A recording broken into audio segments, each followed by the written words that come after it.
шулатқан «Ұйқым келмейді» әнінің орындаушысы Алина Шакиева өзін жұлдыз қылған туындыға қатысты пікір білдірді. Жас өнерпаз әннің аз уақытта ел арасында кеңінен таралып кетуінің себебін түсіндіруге тырысты.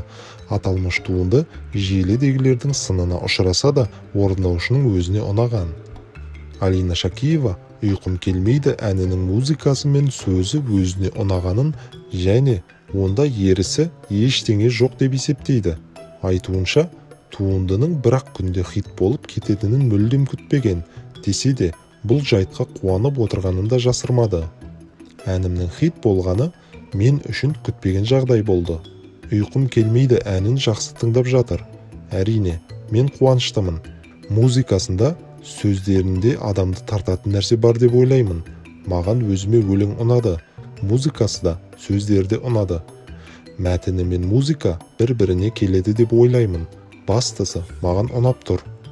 Менің қазақша түсінбейтінімді пайдаланып кетті деп ойламаймын.